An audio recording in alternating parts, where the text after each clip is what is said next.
Hey guys, SuperHorrorBro Mike here, and in today's Bendy and the Ink Machine video, we ask the question, why are there multiple ink machines? By examining the evidence at hand and establishing why multiple ink machines have been built, we may be able to uncover more of a mysterious storyline locked away within the game. But before we jump into this video, remember to subscribe and hit that bell to be notified every time a new video drops.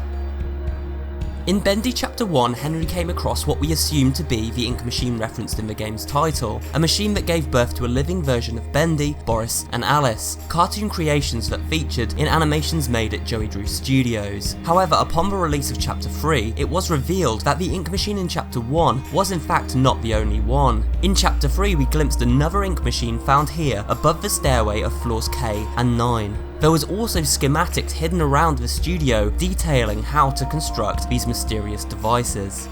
So with this information in hand, who is building these extra ink machines and why?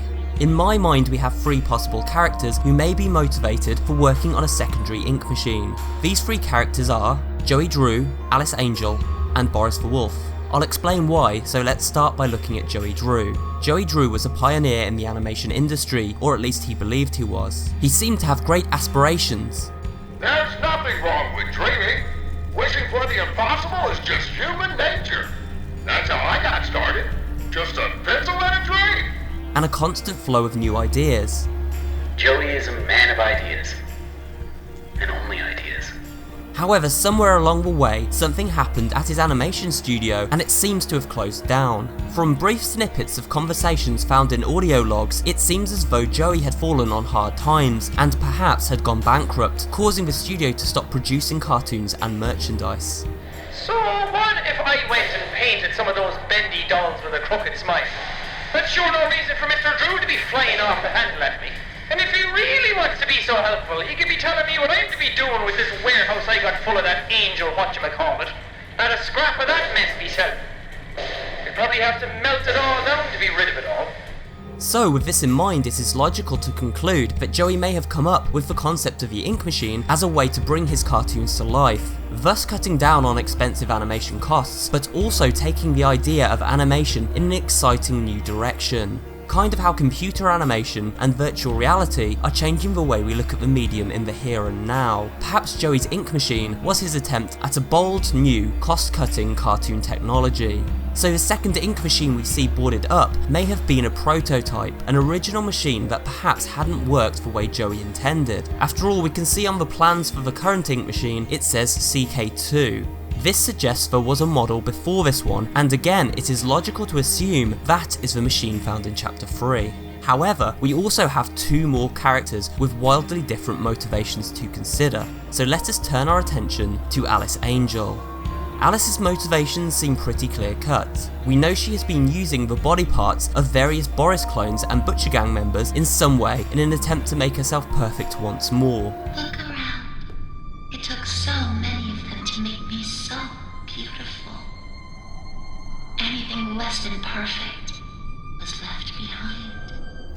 This, I assume, refers to the character within Alice's body, who may be a combination of both Alice's prior voice actresses, Susie Campbell and Alison Pendle, and their dream of restoring Alice to the vision of angelic perfection represented in the original Bendy cartoons. We know Alice requested Henry to run errands for her, which included collecting a number of different components to be used within some kind of machine. It is then possible that this machine is in fact a variation of the ink machine itself. Perhaps Alice is using these components collected by Henry to restore the old prototype machine seen boarded up during Chapter 3. After all, we do see a machine running in the teaser trailer for Bendy Chapter 4, and if Alice has access to her own private ink machine, she can experiment to her heart's content until she perfects herself. After all, she already mentioned once of how she was reborn. The first time I was born from its inky womb, I was a wiggling, pussing, shapeless slug. The second time, well, It made me an angel.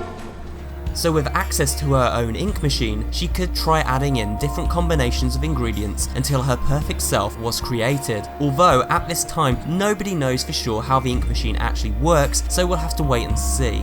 Finally, we come to Boris, the last character on my list of possible suspects. Why would Boris wish to create a second ink machine, especially after the original seems to have brought him nothing but grief?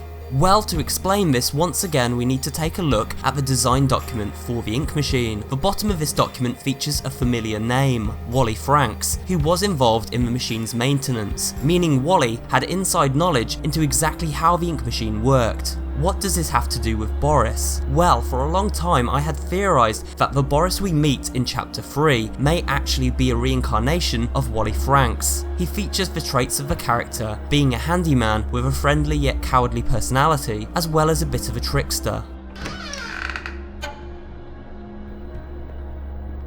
Boris, oh, you scared me to death. So, check out my previous videos for a detailed explanation as to why Boris may be Wally Franks. If we're going with this theory, then Boris would have a detailed knowledge of how to build, or at the very least repair, an ink machine, and perhaps would have used this second machine to create something powerful enough to stop both Bendy and Alice, maybe even an army of Boris clones, as we do see quite a few of them knocking about. The cartoon shorts also allude to Boris perhaps taking down Bendy, as he always seems to have the upper hand in every situation. So could this second ink machine in fact be something that Boris plans on using to his advantage? Hopefully the continuing story of Bendy will clear these questions up.